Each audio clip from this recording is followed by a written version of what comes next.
ئەحمەد دەشتی، پێشمەرگەی ئێزگەی دەنگی کوردستان. ساڵی 1945 لە خانەوادەیەکی ئاینی لە گوندی دارەبەن لە ناوچەی بەرانەتی هاتوۆتە دنیاوە.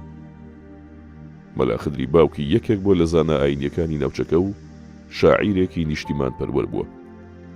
گەلێک شاعری نیشتیمانی هۆنیوەتەوە و لە سەردەمی خۆیدا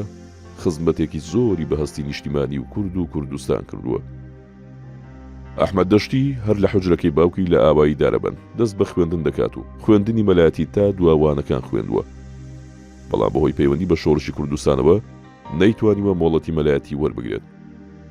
هەر لە سەرەتای شۆڕشی ئەیلولەوە بۆتە پێشمەرگە لە چاپخانەی شۆڕش و هەروەها هەر لە سەرەتای دامەزراندنی ئێزگەی دەنگی کوردستانەوە لە ئەشکەوتە ڕەشەکاری کردووە.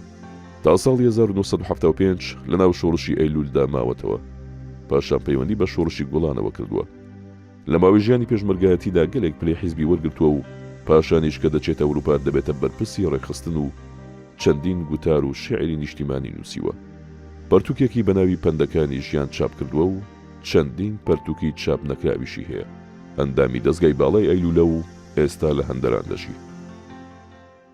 بینەران و بیسەرانی خۆشەوی سڵاوتان لێبێ، خۆشحاڵین لە بەرنامەیەکی دیکەی پەنجەمۆ لەگەڵێوێ بەڕێز و خۆشەویست داین. لە بەرنامەیەم جارەدا میوانداری کەسایەتیەکی گرنگمان کردووە کە ئەویش کاک ئەحمەد دەشتیە. کاک ئەحمەد دەشتی جگەلەوەی کە نووسەر و شاعیرێکی دیارە، هەروەها بۆ خۆی یەکێک بۆ لەوانەی کە هەر لە سەرەتای دامەزراندنی ڕادیۆی دەنگی کوردستان بەشدار بووە و شایەتی لەسەر ئەو ڕووداوانە دەدات کە بۆ خۆی لە ماوەی بە تایبەتی لە ساڵی 63 تا 75 و دواتریش دەدات. کاک ئەحمەد بەخێر بی بۆ بەرنامەی پەنجەمۆ. سپاس بۆ ئێوە داوەتتان بۆ ئەو بەرنامە. زۆر سپاس. کاک ئەحمەد دیارە حەزەکەم لەوەوە دەست پێکەین، تۆ جگەلەوەی کە بۆ خۆشت کەسایەتیەکی دیاری، بەڵام باوکیشت شاعیرێکی ناسراو بۆ لە کوردستاندا و دەشتی وابزانمە و پاژناوە هەر ئەو لەقەبەی ئێوە ئەوە کە ئێوە هەڵتان گرتووە. باوکت هەم مەلا بووە، هەم نووسەر بووە، هەم نیشتیمان پەروەرێکی گەورە بووە. بەڵێ تەبعی هەموو کتێبەکانی ئاینی و نەحو و بەلاغە و منطق و بەیان و ئەوانەی هەموو گوتوتەوە بە مەلایەکان و ئیجازەشی داوە بە مەلا، بە مامۆستا مەلا ئیسماعیل جەزنی ئیجازەی داوە تەقریباً 7 ڕۆژ ئاهەنگ و شایی گەڕارە بۆ ئیجازەدانی مامۆستا مەلا ئیسماعیل. بەڵام بەداخەوە کە گوتم عمری کورد بوو باوکم، دیوانێکی شعری هەیە چاپ کراوە بە لێکۆڵینەوە، 2 جار چاپ کراوە، چاپی یەکەم و دووەم. بەس بەداخەوە دیارە وەکو کاوە ئەمین گوتی زۆر بەڵاو نەبوویتەوە کتێبە، لەبەر ئەوەی تەقریباً شاعیرێکی وونە. شعرەکانی بەڕاستی من وەکو کوڕی ئەو زاتە بەڕاستی پێ دڵخۆشم بە شعرە نیشتیمانیەکانی بە تایبەتی. شعری نیشتیمانی زۆرە هەیەی 6 شعری زۆر جوانی هێنا. لە شعرێکیدا دەڵێ مرکزی خاچی سلێمانی خیانەت تێکیدا، خۆ بەخۆ هەرچی کە هات و قووەت و قەولێکیدا، تاجی استقلال بێسەر چوو چنەفعێکی نەدا. ئەو باز لەوە دەکا کە ڕۆژگارانی نەمر شێخ مەحموودی حەفید نەیتوانیوە ئیستیفادە لە ئەو ڕۆژگارانە بکات، لەبەر ئەوەی کە ئینگلیزەکان لە کوردستان بوونە دیارە دژایەتی ئینگلیزەکانیان کردووە، ئینگلیزەکانیش عێراقیان دامەزراندووە، ڕەبتە بە یەکەوە تەقریبەن. ئەوان کورد نەیتوانیوە چی بکە بۆ خۆی ئیستیفادە بکە، ئینگلیز بۆ بەکاربێنی بۆ مافەکانی خۆی، بۆ دەوڵەتی خۆی، بۆ ڕزگاری خۆی، بەڵام خەڵکی تر توانی و ئیتر کوردستان. مامۆستا لەگەڵ شێخ مەحموودوانەیە پەیوەندی هەبووە، عەلاقەیان لەگەڵ شێخ مەحموودی نەبوو، بەس لەگەڵ شێخ محیدینی بەرزنجی برادەر بوون، زۆر دۆست بوون کە ئەویش بەرزنجیە و عەلاقەی لەگەڵ شێخ محموود هەبووە. بەڵێ مامۆستا شتێکی ئەوەی کە سەرنجڕاکێش و وەکو کرمانجەکان ئەڵێن باڵکێشەوەیە کە باوکت لەگەڵەوەی مەلا بووە، بەڵام حەزی لە کچێکی جوولەکە کردووە ئەوە چۆن بەڵێ لە بێتواتە بووە کاتی خۆی فەقێ بووە جوان بووە ژناڵی نەبووە علاقەی دیارە پەیدا کردێ لەگەر کچێک و کچەکەش علاقەی لەگەر ئەوە بووە یعنی خۆش ئیکترا خۆشویستیە بەڵام هەتا ڕازی بوویە کە مێرد بە باوکم بکات بەڵام لەبەر ئەوەی کە ئاغای ئەو منتیقا وتوتی مەلاخەتر واز بێنە لەو مۆزوعی ئیتر شتەکە بۆ کارەکەی چییە ناڵێن بۆ نازانم بۆ کارەکەی چ بووە پێم وابی نازانم بەڕاستی و کارەکەی چی بووە ئەی مامۆسا لە شعرەکانیە بڵێن هەڵوێستی چینایەتی هەیە بە تایبەتیە وازام لەگەڵ ئاغا و دەرە بە گووانەشا کەمێک زۆر لانگری جوتیاران بوو جوتیاران بەڵێ لانگری هەژاران بوو تەنانەت لە گوندی دارەبەن لەسەر ئەوە پاش 18 ساڵ باردەکا و دەڕوا لەگەر ئاغای گوندی گیری گرفتی دەبێ وەڕقیشی لە ئاغاکان بوو بەڵێ کەواتە مامۆسا شوێعی نەبووە نەخێ وەکو فکرە یاخود وەکو حیزب ئەسڵەن مەبدەئی شوێعەتی پێ باش نەبوو بەڵێ ئەی لەگەڵ کۆمەڵە و ڕێکخراوە کوردیەکانی وەکو هیوا و دارکەر و ئەوانە پەیوەندی هەبووە ئەوەی تۆ بزانانی ئەو بیرم دێمەدارم ڕۆژنامەیەکی بۆ داهات پێ نازانم ناوەکەم لەبیر چووە بەڵێ هەمیشە علاقەی هەبوو لەگەر کەسانی سیاسی بەڵێ لەگەر کەسانی بەس وەکو حیزبەتی نەکردو حیزبەتی ئەوەی دەرێ لە شعرش عەرەبی دەرێ نفاق القوم من بعد الصلاة نورهم نار على نار بحزب لعنهم فسق وفجار من الأحزاب من صموا شيوعيا فروعيا تصدوا قوم لوط ذا فنون ذاك آثاره أو باسي الشيوعية كان ذاك أو باسي إسلامي كان يجي ذاك براسي باكم علاقين وذاخي دري لا يدمني بداخل ودير الشعر كم لا يدني باسي هو ذاك دري هالشي حزب هو دري ڕێگەیەکی ڕاز نییە بەڵێ خۆناڵێ فاسیدن بەڵێ بەخوای کەلیمە جووا بەکاردێنی بیزەبی لە بێرم نییە بەڵێ یعنی ئینسانێک نەبوو بێ حیزبی یان منەزەم بی بەس ئیسلام و دینی ئاخی ڕاستی بەکاری ناوە مامۆسایی لە ئەگەر ئێمە دوای ئێسەی باسی ژیانی خۆت بکەین بەڵام پێشەوە باوکت بۆ کۆماری کوردستان بۆ شۆڕشەکانی کورد شعری داناوە شعری لە زمانی شۆڕشی بارزان شعری چیە دەرێ ساقی وەرە یەک بادە شەرابت بدە مادەم واجب بە مەلەک وەسلی تۆ بۆ سوزدەی ئادەم سەد مەرگە لە هەر لەحزە کە فرمێزی دووچاوم جاڕیبەوە لەندەن غەمی دل سابەچە لادەم هیجرانی من و سەیتەرە و زولمی ڕەقیبم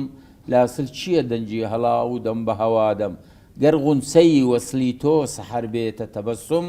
بۆ ناوی شیوع لە سواری وە پیادەم هەر کەس کە بە بەرزی وەتەنی یارانی نەنازێ نازی نییە جەژنی ئەو هەر شەکەر و بادەم قەدت عەلەمی کوردە لە سەرگردە بناری بۆ نەسرەتی بارزانە کە دوشمن بە فەنادەم دەستوری دیموقراتی شمشیری دوو ئەبرۆت مستعمەرە بۆیە لە جەفا کەوتە سەفادەم ئەی بولبولی کوردی وەرە نێوباغی تەحەڕڕ ناڵەی تۆ دەشتی لە هەموودەم بە هەموودەم لە نەوادەم تەبیعی ئەمە شعرێکی نیشتمانی کە باسی شۆڕشی بارزانی کردیە و داوای لە خەڵک کردووە کە خەڵک هاوکاری شۆڕشەکانی بارزان بن بۆ سەرکەوتن بۆ ئامانجە پیرۆزەکان کەواتە باسی ئەوە بکەین تۆ جەنابەت کەی پەیوەندیت بە شۆڕش و بە حیزبەوە کرد تەبیعی ساڵی 1963 بەڵێ لە قوتابخانەمان دەخین زۆر متووی پێشمەرگە بووین خۆشمان دەویستن لە ناو دڵماندا بوون هەمیشە لە سەفین ئاگرە سوورە دەکراوە ئاگر دەکراوە شەوانە دژی قسەکانی شاهین تاڵەبانی کابراەک بوو زیع بوو لە ئیزاعی کوردی نازانم چیە باشە بەڵام بۆچی ینی بۆ بە دژیە و ئاگریانە کردەوە هۆکاریشی ئەوە ئیعلان دەکرد بە خەڵکی دەگۆ پێشمەرگە لە ناو چوو کەسی نەما سەفین هەموو ژیرا وا بدرۆ خەڵک بۆ ئەوەی باوەڕ نەکا ئەو قسانە ئەو کاتی ئیزاع و شتیوانە بوو ئیعلامیش زەعیف بوو ئەمەی شۆڕش لە بەردوژمن نەدەگەیشتە خەڵکو بۆ ئەوەی ئەو کابرایە بە درۆ بێتەوە هەر لە هەموو لوتکەکان ئاگریان دەکردەوە پێشمەرگە ئاگرێمەش لەوە قوتابخانەی سانەوی دەچونێ سەبانی سەرمان دڵمان پێ خۆش دەبوو ئیتر لەوەوە تەبیعی پاڵێوراوی پارتیژ بوو ئەو ڕۆژگارانە پاڵێراوی پارتی بووم لەگە هەواڵێکی ئازیزم کە پێکەوە بووین ئەویش وەکو هوند کوڕمەلا بوو مستەفا ڕابەر ئەگەر بیناسی بڕیارماندا کە چاپخانەکەی سەلاحەدین لە هەولێرێک کە مستەفا ئیشی تیا دەکرد ببین بۆ شۆڕش ئەو چاپخانەیە مامۆسایی حکوومەت بوو یایی چی ئەوە کابرایەکی موسڵاوی بوو زەبت نازانم چی عەلاکولی ئەو چاپخانەیە لە ئەوەی بوو لە ناو هەولێر لە کن بێتەوە ئەوە باتا کۆرانەکە هەیە دەچێ خوارێ لێوێ بوو ئیتر بڕیارماندا کە چاپخانەکە بەرین بە حیزبی شمان گوت وتیان ئەمە باشە سارەتان لۆ حازر دەکەین بەڵام ئێمە مەسئولیەت هەڵناگرین کە چی تا مەسای بێت باشە مە لەسەر مەسئولیەت خۆمان شتە دەکەین بەڵام ئەم گۆگە سارەمان بۆ بینی شێت چاکە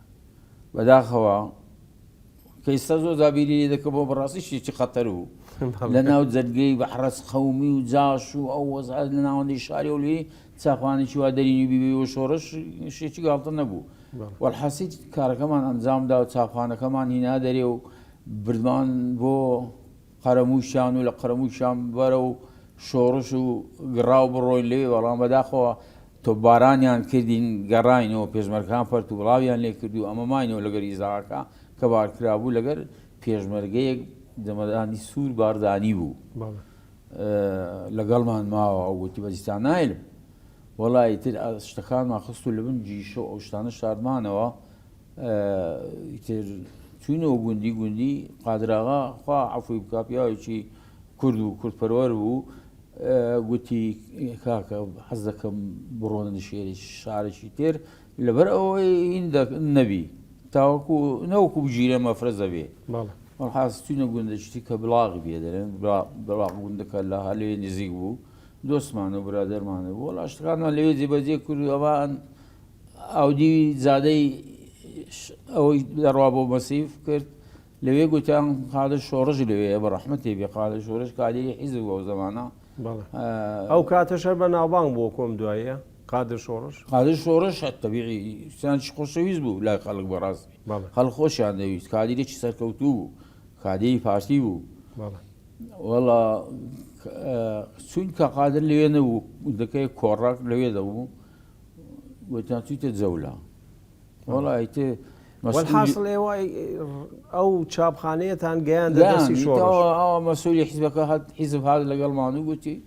گەڕێتان دەکەم بەڕێیان کردین و بە پوختیات ئاگەیش نەگڕاوە وازام نوکتە شتی خۆشیشتان دروست بووە شتی خۆشیش دروست بووە لە کاتی گواستنەوەکە بەڵێ لە کاتی گواستنەکە شتەکانمان خڕ دەکردەوە و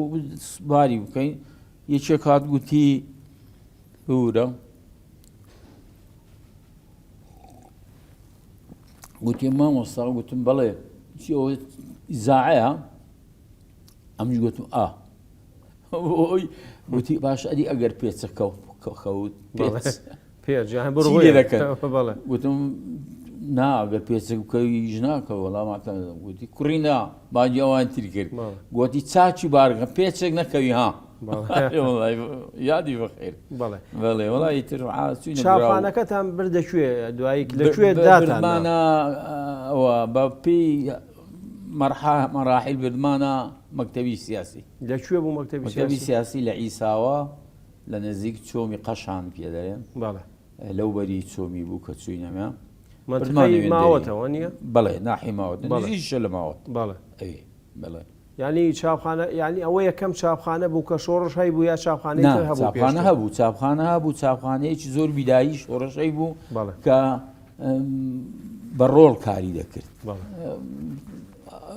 ڕۆڵەکە وەکو باگوردانی وا بوو دەگیرا بە ئەولیکەوە لە حاصل زۆر بیدایی بوو ئیتر ئەو چاپخانە بە تەما بوون دابنێن بەڵام ئیترەندە گرفتاتە پێش هەر ئیستفادە لە حروف و ئەسبابەکانی ترکران بۆ چاپخانەکە ینی ئیسفادەتان لێ نەکرد بە تەواوەتی نەکرا بۆچی هۆی چەند هۆیە کە بۆ برادری کلەیە بوو مەسئول بوو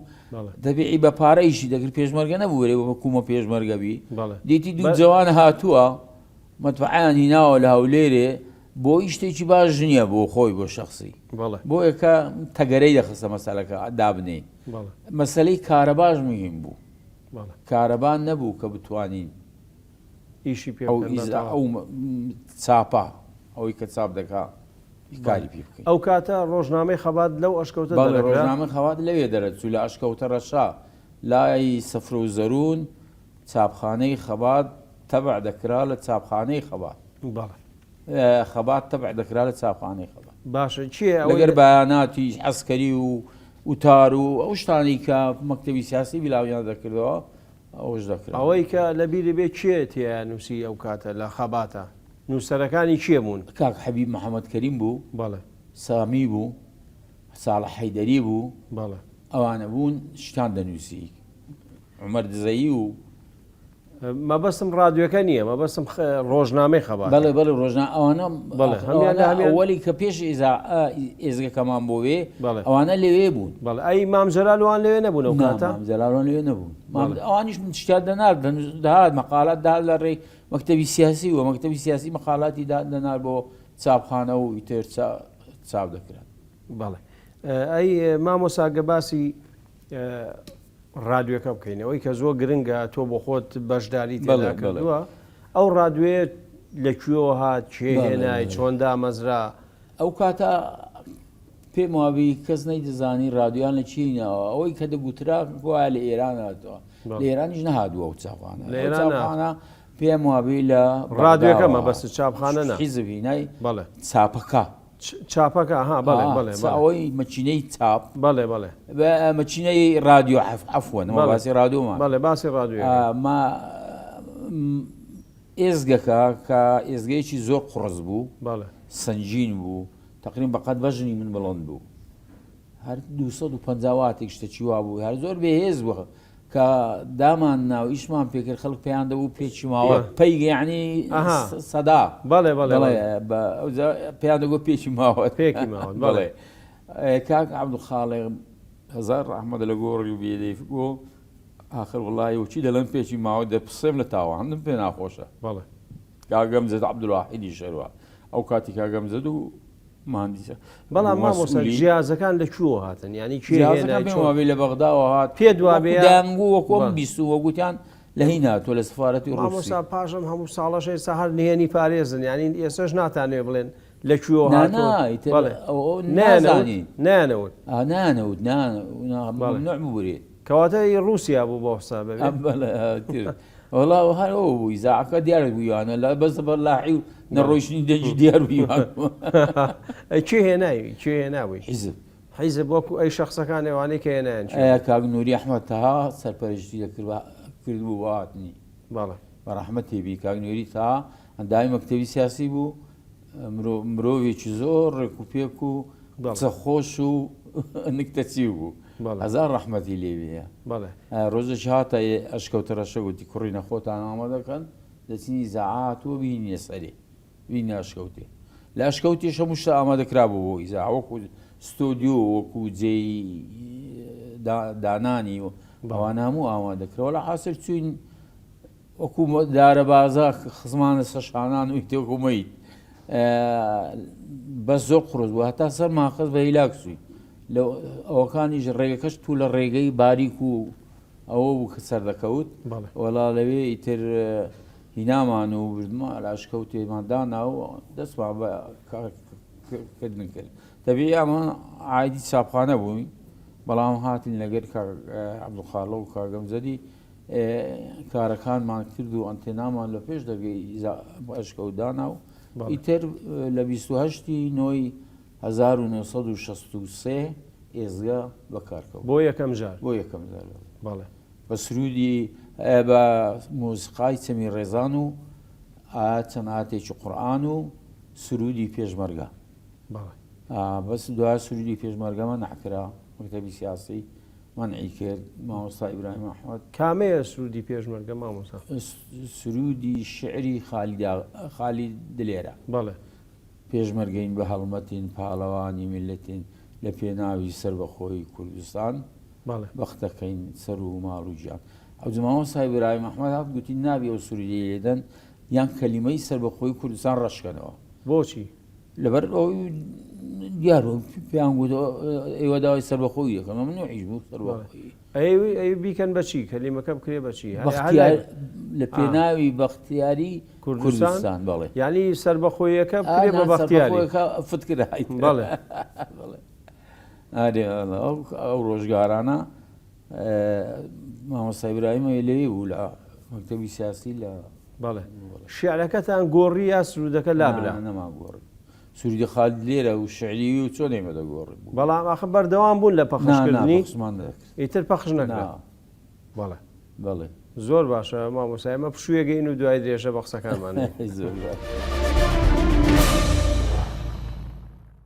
دووبارە سڵاو بە ڕێزان درێژە بە پەنجەمۆ لە دەین لەگەڵ کاگ ئەحمەد دەشتی کاگ ئەحمەد ئەوەی کە تۆ لە بیرت بێ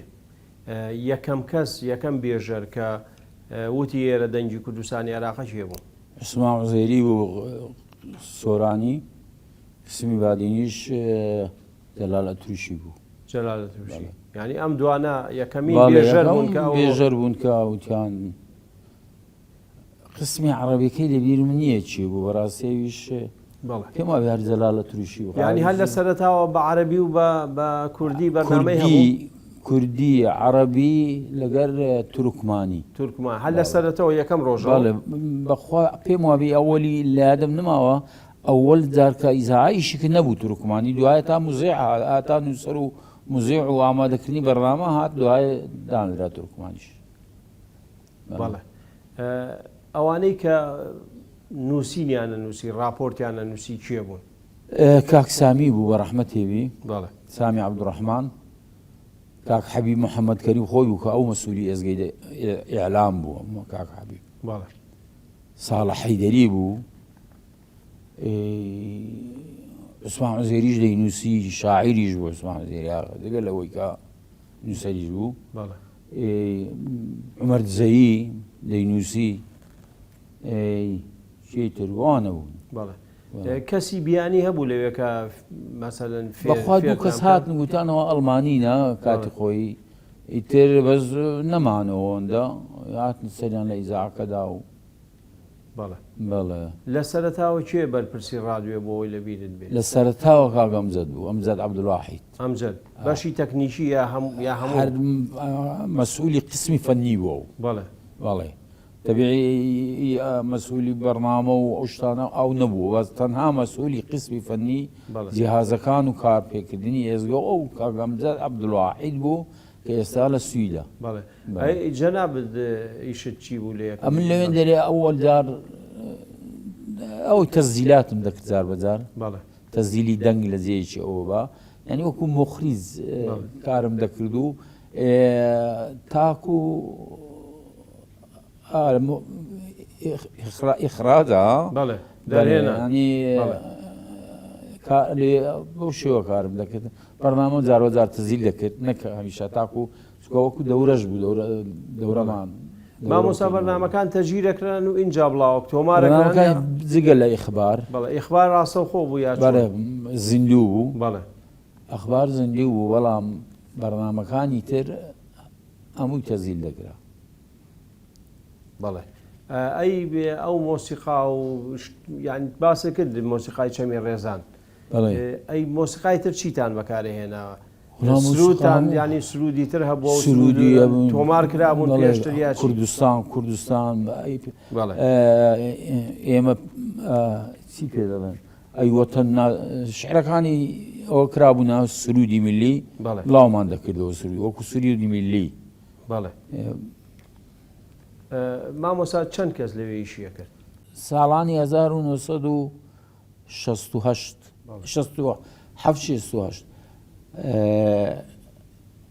کاک عەبدولخاڵق داوای لە بارزانی کرد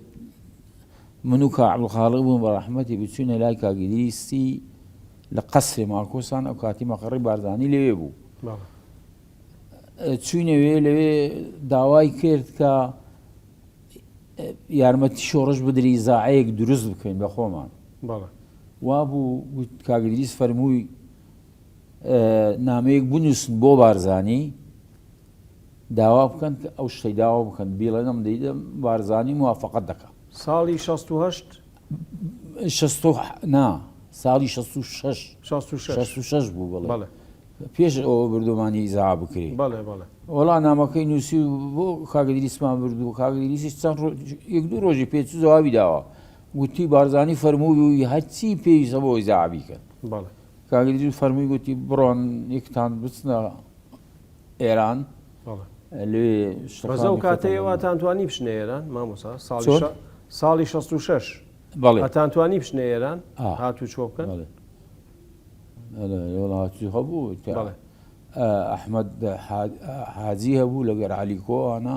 مەسوولی حدود بوون ئەوان خەڵکیان دەبێت ئەگەر پێویست وا دەچون نەخۆش دەچوو باشە مامۆستا ئەو کاتێک کە ئێوە لەوێ بوون ناکۆچیەکان وردە وردە دروزە بن ئەوەی کە پێڵێن جەلالی و مەلای ئەوان ئەوە ڕیشەکەی لە چیەوە هادێەوە بۆ خۆتان لە مەکتەبی سیاسی ئاگادار لە کۆنەوە بوو کۆن چۆن بە قەناعەتی من لە مؤتەمەرەکانی پێشووی حیزب ئەو شتە هەبووە کە ئیبراهیم مامۆستا ئیبراهیم ئەحمەد ناڕازی بووە بە وەزعەکە و نازانمی تر ئەساسی شتەکەش چی بووە ئەوەی نازانم بەڵام لە ساڵی 1963 بەولاوە ئەو شتە دەرکەوت 64 تری شقاقە سەری گرت و تۆ بۆ خۆت بەر باڵی جەلالیەکان کەوتی وانە ئەمە بە هۆی ئەوەی کە لە ئێزگە بووین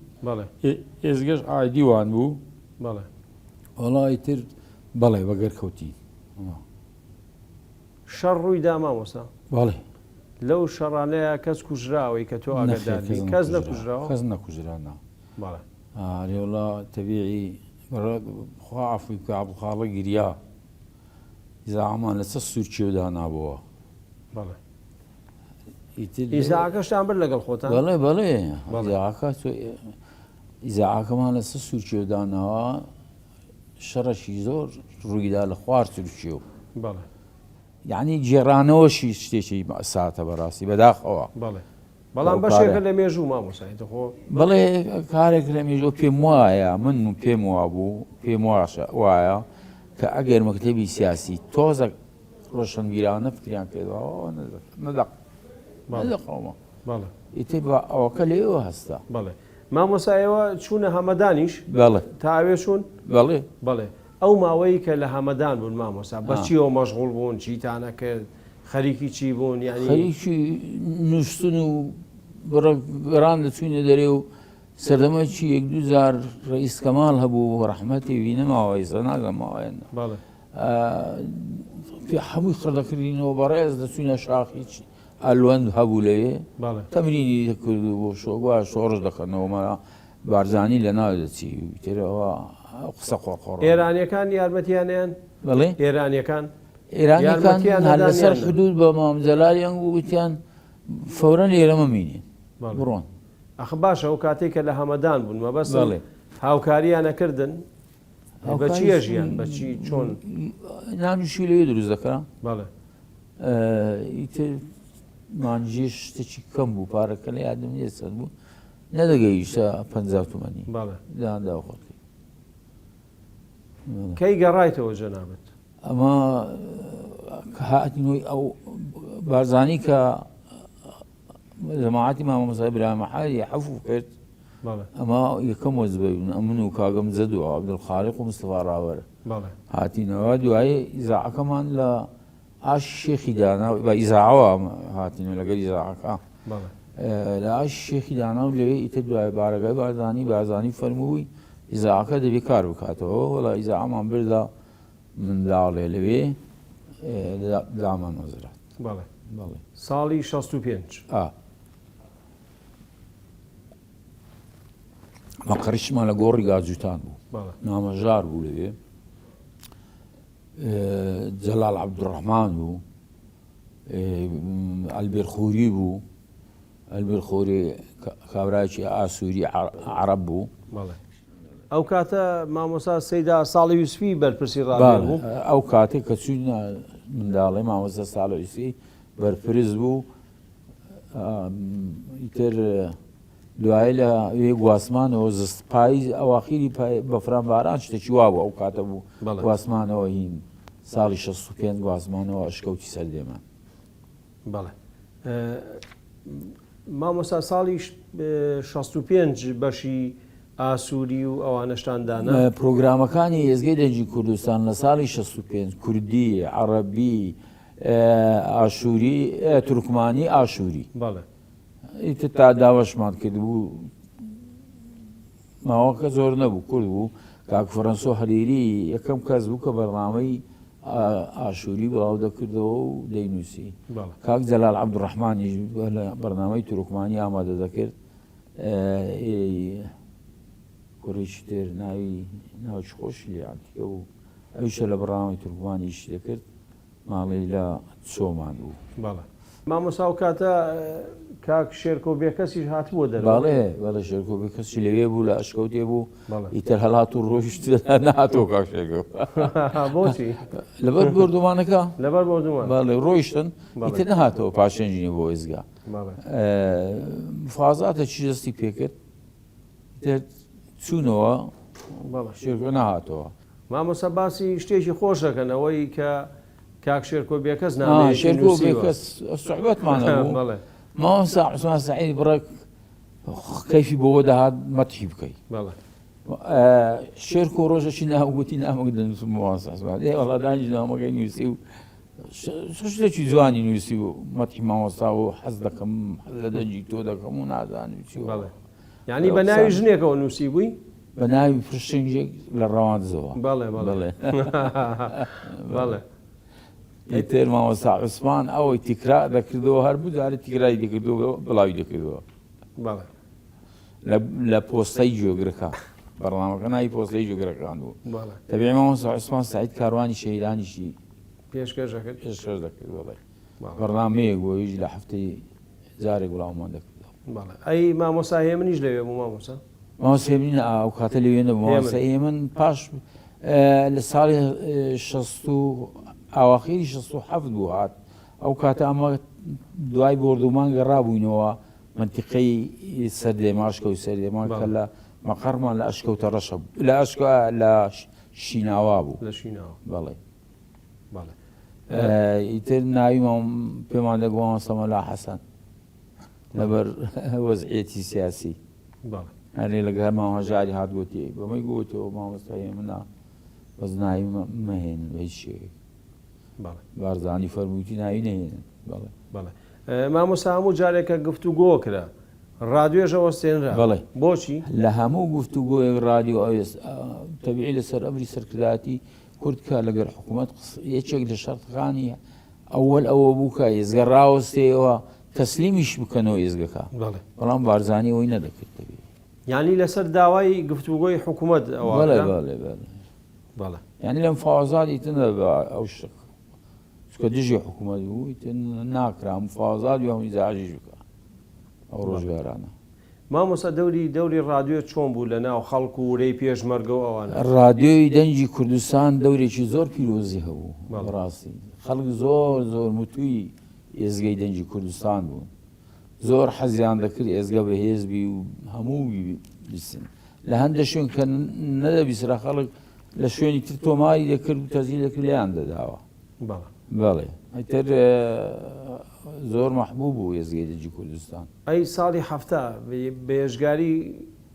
ڕادیۆ تا ساڵی هەفتە ئیشکی لە ساڵی هەفتە ئێزگە وەستە هەفتە چوار دەستی پێکردەوە لەو ماوەی بینی 72 و 73 بوو لە بیرمنێ تاریخەکە بیزەڵت بەرنامەیەکمان هەبوو بۆ دەرەوە پەخشمان دەکرد کە کاک جەرجی فەتحوڵڵا بە ئینگلیزی بڵاوی دەهات خوێندەوە بەخۆی کاک دکتۆر مەحموودیش بە فەڕەنسی ئەمن تەنها بووم لە ئیزاعەما بوومەوە شۆڕش بریایدا کە نەچمەوە بە جینێ لە ئیزاعی لەوێ بم چاودێری ئیزاعەکەی بکەمەوە هەموو دەوازانی کە شەڕ دەست پێ دەکاتەوە بەسکەینێ ئیترەوەن وەڵا حاصل بەرنامەکەمان مەڵاو دەکردەوە مەبەست لەوە چی بوو مامۆستا مەبەست لەو بەرنامەیە تایبەت بوو مەبەزرەوە تایبەت بوو لۆ دەرەوە پێم واوی لە بێرود وەردەگیرا بۆ سەحوفی مفی ئاگادار لە ڕێی حیزب ئاگاداریەوە ناکرد و ئەخبار و مەخبار و ئەو موازعانی کە بڵاو دەکراوە بزانن. بەڵێ ئەی ساڵی 1970 بەڵێ کە ڕادوێ جارێکتر دەست پێکاتەوە ئەم جارە جیاز و شتەکانتان تازە بوو گۆڕا بوو بەڵێ جیازمان گۆڕا بوو جیازەکی دەواقی لە ئێرانەوە مەوجی متەوەسیتەوەمان هات ئەوانی پێشوشەما بن هەموو مەوجی قەسیرە بوون وڵای تر ئەو ئیزاعا ئیشی کە ئیشی کردن زمایەکی زۆر برادەتیراتمە ئیزاعا یعنی گۆڕانی بەسەرهات ئیزاعا گۆڕان بەڵێ بەڵێ خەڵکی بیانی هاتە لاتان ئێرانیەکانە هاتن مامۆستا نە ئێرانی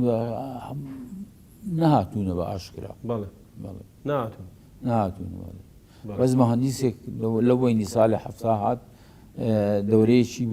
دەورەی کردەوە بە ناوی ئەنتێنا کە فێری ئەنتێنای ڕازبین بە پێی نەزاراتی خۆ ئەنتێنایی بوو شەرح دەکرد بۆمان و بە پێی ئەو دەیگۆ دەمانبڕوی دەیانگۆ ئیزاعا ئەو شژێمان لێ نەبووە بەزە و ئێرانی نەبوو مامۆستا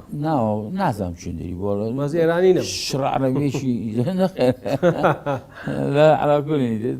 ئێرانی نەبوو چونکە ئێرانی بە فارسی قسەی کرا بە عەرەبی شڕەکەی کە لێ فێرووە ئەو هینی دەکرد ئەوجا بۆ نایڵێ مامۆستا 50 ساڵ بەسەر ئەوەیە تێپەڕیەوە چییە خەڵکی کوێ و ئەمریکی بوو ئیسرائیلی بوو بەخوای نازامی زەبەت بەڵام پێم وابی لە برادرانی ئیسرائیلی بوو وابزانم بوو نازانم بەڵێ بەڵێ کەواتە ئەو ئیسفادەتان لێکە دیانەتان کرد چونکە کەسێکی وەکو کاک عەبدولخاڵق مەعروف کەسێک بووە کە زۆر شارەزا بووە لە بواری ڕادیۆ ئیسفادەمان لێکرد لە هەندە نەزاریاتی بەڵام وەکو پێی زەمە بەکارمان نەینا چونکە ئەو نەزاریاتی ئەو دایدەنا و ئەنتێنا کەچی نەبوو بەڕاستی عەبدولخاڵقی شارەزای هەبوو لە مەسەلەی ئەنتێنا ئەوەی خۆکی خاسی بوو کتێوەکی نووسی ئەنتێنا کاتی خۆی ئەوە باشتر دەنجی دەڕۆی زەکەکە ئەوەی عەبدولخاڵق دایدەنا بە ساڵی 1970 ژمارەیەکی زۆر نووسەر و شاعیر و مۆسیقار و ئەوانە هاتن ئەمانە پشتیوانێکی باش بوون بۆ کات خۆی 1970 کە هاتن مجموعەیەکی زۆر و مەسەلا کاک بارزان مەلا خالید یەکێک بوو لە مزیعا هەرە سەرکەوتووخان کە لە ساڵی 1967 هات ئیزاعا ئەواخیری ساڵی 1967 هاتە ئیزاعا عەبدولوهاب تاڵەوانی بوو ئەویش مزیعی چاک بوو وە کوردی و عەرەبی مزیع بوو یەک دوو برادەتی لەوێ بوون هەر مزیع بوون ناوەکان لە بیر چۆ بەڕاستی نازانم زۆر جار یەکێک لە پشتەمە ڕاوەستا ڕسم دەگری یەکێک لەوان ئەوە بوو ناوەکەی نازانم چێ بوو خەڵکی چێ بوو ئەی مامۆستا لە کاتی نەکسەیە زۆر کەس بازەکرێڵێ من ئاخیر کەس بووم و ئەو ئاخیر کەس بوو چی کەس ڕادوێ خامۆش من ماڵم لە خانی بوو وەکووە خەڵکە دەستم شکا بوو چوو مەخانێ بۆ تەداوی ئەوان لێوێ بووم سبەینێکی زوو عەبدولخاڵق مەعروف هات وتی وەرە خۆت حازر کە و جلشیش بینە بۆ مردن دەڕۆی ئەوە نەستەن ئەو قسەی کرد خواحافیزمان کرد لە ماڵەوەی تر هاتین و چوین ئیزاعەکەمان گواستەوە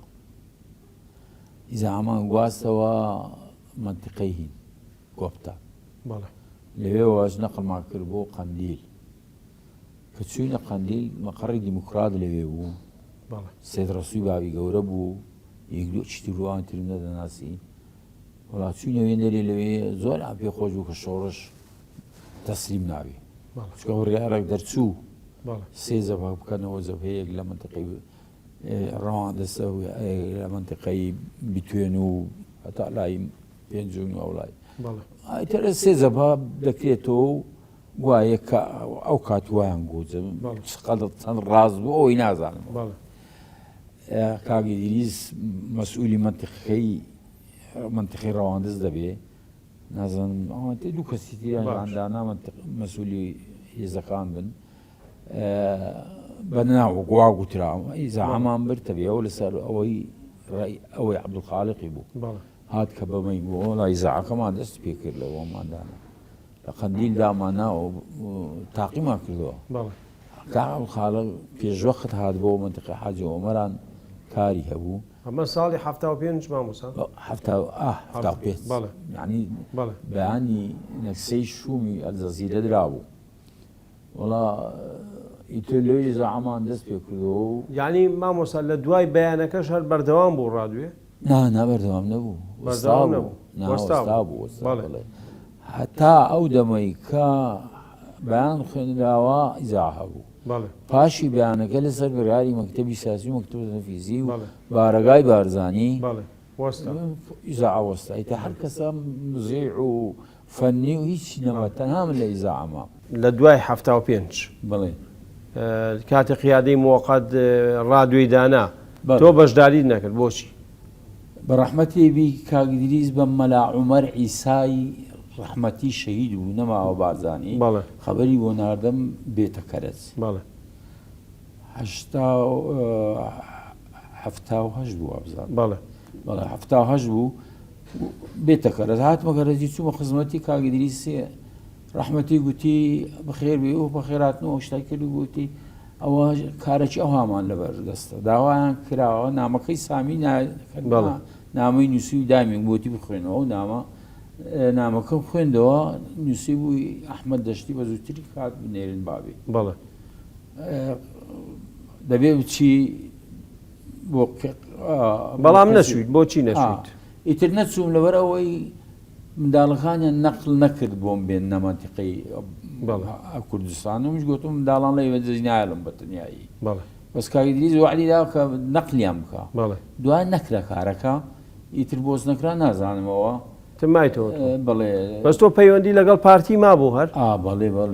پارتی بوو هەمووی کە لە هەمەدانیش بوو هەر پارتی بوو باشە مامۆستا ئەگەر دواپرسیار بێ ساڵی کەی تۆ لە شۆڕشی گوڵانە ئەوەی لە ڕادیۆیی بەڵێ هەفتاونۆ هاتم بۆ شۆڕشی گوڵان مەکتەبی سیاسی نامەی بۆ نووسین وەرن ئیتر چوومە مەبەستم لە ڕادوێ لە ڕادیۆی شێکرد لە شۆڕشی گوڵانە بەڵێ لە شۆڕشی گوڵانە لە کاتی قیادەی موقەتە ئەو جیهازە هات بۆ منتیقەی بادینان لەوێ ئیشی کرد نازانم چی ئیشی کردی هەتا ساڵی 1970 ئەو ئیزاعە لە کەوتبوو یعنی وەکو فڕاندا بیوابی باشە ئەیتر سەرۆک بارزانی بڕیاری دابوو کە ئێزگە دابزمەوە زەرێتۆ لەگەر مەکتەبی سیاسی و کاگدریسی پێڵەوە هەمویان وڵا باجی منیان کرد گوتیان بڕۆ جیهازەکە فەحسکە بزانێ ئەو جیهازەیش دەکەیاننا ئەمیش تو فەحسم کە لە ماڵی براد ئەو مەلا عومەر ئیسا ڕەحمەتی بارزانی ئیزاکە زەیوە لەوێ دانرا بوو لە چێ دەی تعقیبی زاعەکە گوتیان لە فلانجەیە وڵات چووی تر شەوی کەواتەیەوە ئیشتان کردەوە بەو ڕادوێ تۆ بۆ خۆت بەشدار بوویتەوە لە دروستکردنی ڕادوێ ئێزگەی بەپی بڕیاری مەکتەبی سیاسی بڕیارەکەم ماوە ئێستا بەپی بڕیاری مەکتەبی سیاسی مەسئولی ئێزگەی دەجی کوردستان بوو ساڵی چەند ساڵی 1970 بەڵێ هەتا کەی بەردەوام بوویت مامۆستا هەتا 1970 ئیزاعام بکەم کە دامەزران یعنی ئامادەی ئیش پێکردم کرد تاقیشم کردەوە سرودی گۆرانیشم بڵاو کردەوە مەکتەبی سیاسی ئافرینیشی بۆ ناردم کە ئەو کارەمان کردووە چکە گوتویان هەندە برادەر گوتویانەوە پارەی زۆر دیوێ ئەوەش بمە پارەیەکی کەم چون هەموو شتمان کڕی لە تاران کەواتە ڕادوێتان جارێکی دەست پێ کردەوە جارێکی تر لە گوندی هەلەت داناوە لە یەکی پێنجی 1970 ئێزگەمان تاقی کردەوە تێدا ساڵی 1970 ئەمن چوومە ئەوروپا مامۆستا ئەگەر دواپرسیارم بێ چێ بوونەوانەی بێژەرەکان لەبیرتە چێیشی لەگەڵەکەم بێژەر هین بەیت الله سەباح بەیت الله تەحسین پاشی من چووکە تەحسین هەرگوشی تاسین ئەرگوشی بەڵێ تحسین هەرگوشی بەڵێ ئەویش مزیع بوو چۆی زاعە مزیعی باش بوون ئەو دووە بەڵێ یەکەم کەس کە دەنگمان تاقی کردەوە بۆ ئەوە من دەنگم تاقی کردەوە بۆ ئێزگا سەواحەوەی توڵا بوو بەڵێ دەنگێکی ڕێک و پێچیە بوو ئیتر بەڵێ بۆ مەکتەبی سیاسی و نووسی نالیانە ئیزگا کاکسەوە بەڵێ یەکەمەوە ئیتر پاشی من لەوێ نەماوە لە ئێزگا بەڵێ چوومە ئەوروپا ئیتر لە تەبیعی موافقەتی مەکتەبی سیاسی و کاکی دریسیش زۆر موافق بوون گوتان موافقین بەڵێ مادەم خۆت حەز دەکەی حەز ناکەین حەزت ئەوە بکەیت بەڵێ زۆر باشە مامۆساگەر شتێکی تایبەتن نەبێ من سواس دەکەم بۆی کە بەشداروی لەگەڵمان زۆر سپاسکە و مێژوت بۆ جێڕاینەوە منیش سپاسان دەکەم بۆ ئەو داوەتا بۆ ئەو چاو پێکەوتنا هیوای سەرکەوتنی هەمیشەیتان دەخوازم زۆر شاد و وەختەوەر بم زۆر سپاس مامۆساگەر هەردووژی سپاس دەکەم بینەران و بیسەرانی خۆشەویست بەم شێواتی نەکۆتایی پەنجەمۆلی ئەم جادەمان کە لەگەڵ مامۆستا ئەحمەد دەشتی یەکێک لە کادرەکانی پێشووی ڕادیۆی دەنگی کوردستان بوو پێکەوە پرۆمۆی ئەڵقەی داهاتوو دەبینین کە لەگەڵ کەسایەتیشی دیکەی و بەخواتان ئەسپێرم. هیچ عشیرەیەکی کوردی هەیە کە بە تەواوەتی یعنی بوو بێ بە عەرەب و وازی لە کوردایەتیە نابێ؟ زۆر عەشایری عەرەبی عەسڵەن لە عەشایری سوێداءن سوێدای کوردی هەموو لە منتەقەی خانقین و مەندەلی بوو. نەگوتە جەنەوەی بارزانی بەخوا من قسەکی سەیرم هەیە لەسەر نووری سعید بەس حەز دەکەم من شەرم دەکەم لە حزوری تو بڵێم ئەگەر من وەز لە کورداتی بینم دەزانم ئەتو بارزانیەکان دەکەیە شورتا دەکەیە جەیش دەکەیە ئەوێدی گەورەتری شەر دەوروبەری دووک ساڵی 61 چێبی مانگی 11 بوو تأکید بارزانی چرا باوەری بە حکوومەتی عێراق نەبووە هیچ حتی ئەو وەختە و حتی بەیانی 11 حتی ئەو وەختەی لە بەغداش بوو.